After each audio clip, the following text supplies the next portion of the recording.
सपा के गठबंधन प्रत्याशी डॉक्टर नवल किशोर शाक्य की चुनावी जनसभा को संबोधित करने आए सपा सुप्रीमो अखिलेश यादव बीजेपी की सरकार पर हमलावर दिखाई दिए। उन्होंने कहा कि बीजेपी सरकार ने नौजवानों और किसानों के भविष्य को खराब कर दिया है।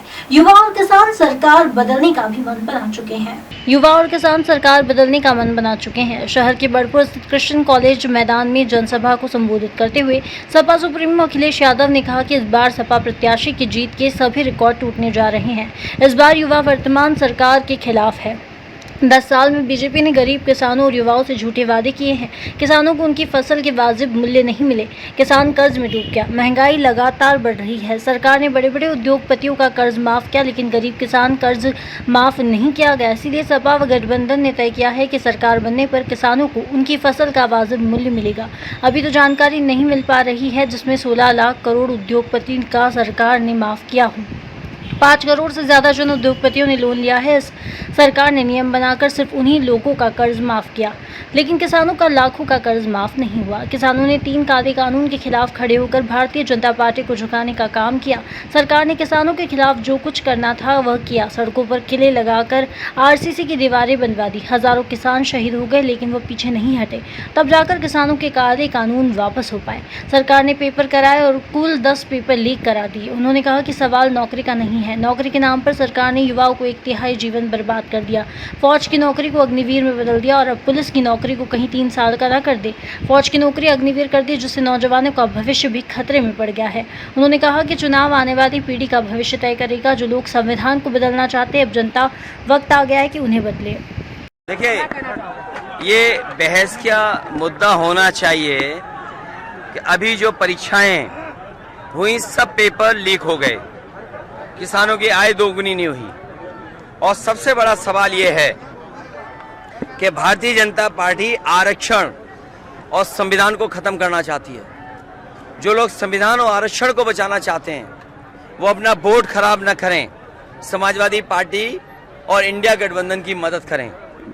आप ये बताइए, जब दिल्ली जैसी जेएनयू में पीडीए परिवार के लोग केवल 15% से कम हैं, बीएचयू यूनिवर्सिटी में 15% से कम नौकरी में है, और लगातार सरकार जो प्राइवेट कर रही है, चीजों को आउटसोर्स कर रही है, अग्निवीर जैसी व्यवस्था ला रही है, इससे नौजवान दुखी है। और जितना प्राइवेटाइजेशन बढ़ेगा उतना हमारा आरक्षण छिनेगा। ये सरकार वो है जिसने नौकरी, रोजगार और आरक्षण छीना है और संविधान को खतरा पैदा किया है। इसलिए क्योंकि इनके पास जवाब नहीं है, इसीलिए ये ध्यान हटाने के लिए इन बातों को कर रहे हैं। अखिलेश जी, दूसरा सवाल है कि अभी जिस तरीके से बीजेपी कह रही है कि जो 26/11 का हमला हुआ था उसमें कांग्रेस पार्टी ने आतंकी को रिलीफ दे दिया था, तो क्या लग रहा है कि हिंदू मुस्लिम तुष्टीकरण की राजनीति? देखिए, ये इस बार मनमर्जी नहीं चलेगी, मनमर्जी की कोई सुन नहीं रहा है।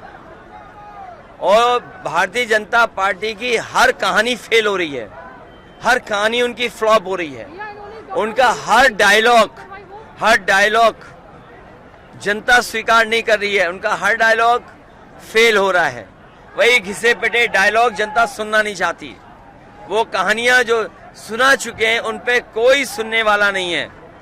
ये जो पुरानी बातें उठा रहे हैं वो इसलिए उठा रहे हैं क्योंकि उनके पास जनता को बताने के लिए, कहने के लिए कुछ नहीं है। किसान दुखी है, आय दोगुनी नहीं हुई, माँ गंगा साफ नहीं हुई। आप तो फरक्काबाद में रहते, गंगा के किनारे के लोग हैं, हम भी कन्नौज के क्षेत्र के गंगा के किनारे के लोग हैं। बताओ, काली नदी की पूरी गंदगी गंगा में गिर रही कि नहीं गिर रही? आपके फरक्काबाद में जो कभी फिल्टर प्लांट लगना था वो आज भी पूरा नहीं हुआ है, आधा अधूरा पड़ा है। सब नाले कहाँ जा रहे हैं? गंगा में जा रहे हैं। और न इंडस्ट्री का इंतजाम किया, न छोटे मोटे उद्योग और कारोबार जो फरक्काबाद में चल रहे थे उन्हें भी लाभ नहीं पहुंचाया इन्होंने। चुनाव आयोग को लेकर वोट डालने को लेकर मैडम ने बयान दिया था कि 100 बूथों पे उनको वोट नहीं डालने दिया जा रहा। उनको देखिए, ये भारतीय जनता पार्टी खिसिया गई और खिसियाना का असर देखिए आप। संभल में पुलिस लगा करके वोट रोक रहे थे।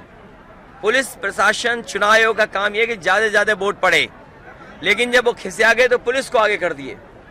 और जो समाजवादियों के पक्के बूथ थे वहां तक भी गड़बड़ी करना चाहते थे, लेकिन मुझे खुशी है इस बात की कि समाजवादी कार्यकर्ता ना झुका ना डरा पूरी जिम्मेदारी के साथ पूरे दिन वोट डालता रहा। उसका परिणाम ये हुआ कि भारतीय जनता पार्टी हार रही है।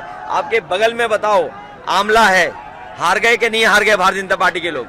बदायूं हार गए, मैनपुरी हार गए, संभल जहां लाठी चलवा रहे थे, पुलिस से घेराबंदी कर रहे थे, वो भी हार गए। और पुलिस और ये अग्निवीर, ये जो पुलिस वाले खाकी वर्दी वाले सोच रहे हैं कि उनकी नौकरी नहीं होगी 3 साल की, इन्हें नौकरी से निकाल देंगे और हो सकता है इनकी भी 3 साल की नौकरी कर दें। अखिलेश जी, तीसरे चरण के चुनाव को किस तरीके से देखते हैं? क्या लग रहा है, सरकार आ रही है?